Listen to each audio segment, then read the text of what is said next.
So, it is time to take a look at the third model in the very first release batch from Aether Model. And where the two previous models we looked at featured airlines that have been featured in Scale 500 before, although critically underserved, here we well and truly have a first, as this airline has never been featured before in Scale 500. So how has Aether Model done with this?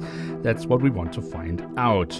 And we can also do so thanks to the support of Jumbolino Model, where you can get these lovely Aether Model models and also many other great models for reasonable prices with great service. So do check them out. You can find a link to them in the video description below.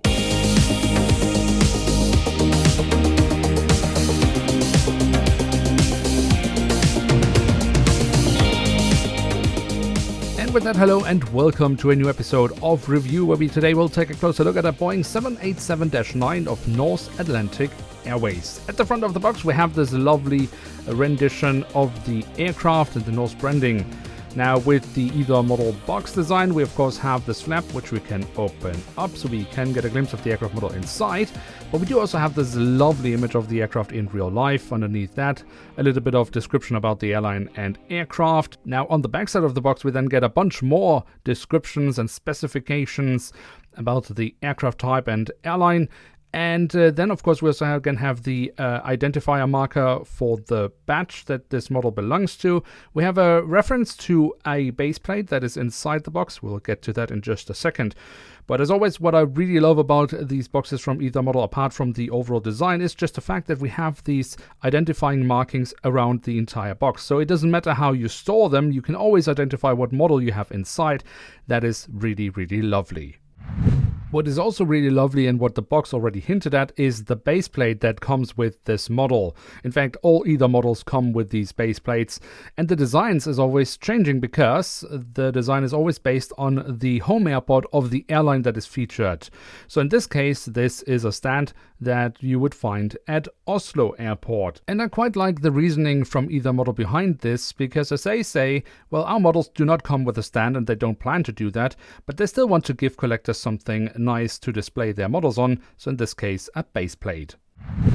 And here she is, the Boeing 787-9 in the standard livery of Norse Atlantic Airways, a Norwegian low-cost carrier flying intercontinental routes, of course born out of the almost demise of Norwegian. And in fact, this aircraft, or this airframe the model is based upon, used to be flying for Norwegian. But today it flies in these lovely blue colors, sometimes on behalf of Norse Atlantic, but also, of course, quite a bit on behalf of other airlines. But how has Aether Model done with this aircraft model featuring this airline for the very first time in Scale 500? Let's find out by taking a closer look at the tail section, where we on the vertical stabilizer have this beautiful Norse color scheme or branding. We should certainly also not omit the printed detailing on the horizontal stabilizer, and a look at the fuselage then reveals we of course find the Norwegian flag and the full registration code of the aircraft, as well as the Dreamliner branding. Also towards the very tail of the aircraft we have a bit of detailing around the APU exhaust. Now at the front of the aircraft and across the fuselage we then have the Norse Atlantic branding. Underneath that we have the web address of the airline. We have a few markings here as well, that's quite nice. And then we have underneath the cockpit windows the name of the aircraft, Heart of the Valley, and underneath that the aircraft type specification. Perhaps there could have been a few more details in the cabin doors themselves, but that's a feature that will be added with future Aether Model releases. The cockpit section itself then of course has the cockpit windows with the window wipers. Above that we find the emergency exit for the cockpit, and we of course also have the circular marking around the radome. Petro-tubes would have been a lovely addition here, but that's also a feature coming with future Aether Model releases. The engine nacelles have been given this lovely light blue tone. I really love that color. We have the silver leading edge printed on, safety markings and hatches, as well as the Rolls-Royce branding. Very, very lovely stuff. But overall, just the amount of printed details on these engines is really lovely. Also quite nice is the physical detailing, with the chevron nozzles looking really nice, as well as a look into the front of the engines where we can see the engine fan blades. From the engines we can move on to the wings, which we should also take a closer look at. Starting off with the top side, where we have the different flap slats and spoilers carved out, a little bit drowned away by the white base paint. but overall still quite alright. We also have the markings as to where to walk on the wings printed on. The underside of the wings offers more nice physical detailing, and here we also find the full registration code of the aircraft once again. Then, of course, we have the landing gear. I guess by now we can say that is the standard landing gear that Aether Model is using for all their Dreamliner aircraft models. The main landing gear, I think, looks really lovely. Also, the front landing gear really not bad, and especially nice that we have printed details here. I'm a huge sucker for that. On the belly of the aircraft, well, here we find the flynorse.com web address once again. We don't have a hole in the fuselage, which makes sense because we also don't have a stand, so that's really lovely. And thereby the print has not been destroyed. Great stuff. What would have been nice here as well would, of course, have been some landing gear hatches printed on.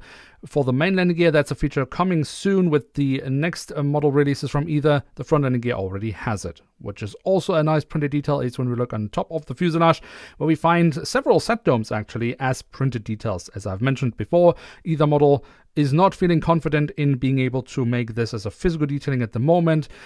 So in order to have consistently right placed and right sized set domes, they're doing this as printed details. I think a fair compromise. And then last but not least, we do also have the doors to the cargo compartments printed on here at the back of the aircraft and also here at the front of the aircraft.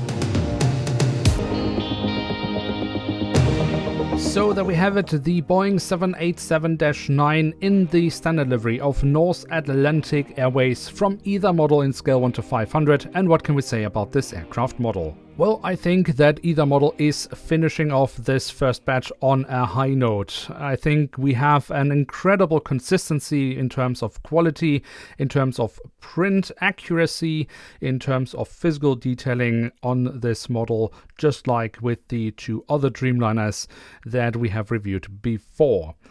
But the model did also not come entirely without concern from my side. We saw some early images of the model a couple of weeks ago, and my concern here was actually if the cabin windows alongside with the cabin doors had perhaps been printed on slightly too high. But at least what I can say is that when I compare this model with the two other Dreamliners from Aether Model, they have the exact same height. I measured it with a measuring tape to be sure. So if there was any discrepancy here, I think it was more down to an optical illusion rather than an actual issue. So that's great. Of course, there are still places where there is room for improvement. I remain on the point that the ram intakes on the Aether Model mold is not nearly as nice as the mold from Happer Wings, but that's pretty much the only place where Happer Wings can actually top Aether Model in physical detailing or any other form of detailing.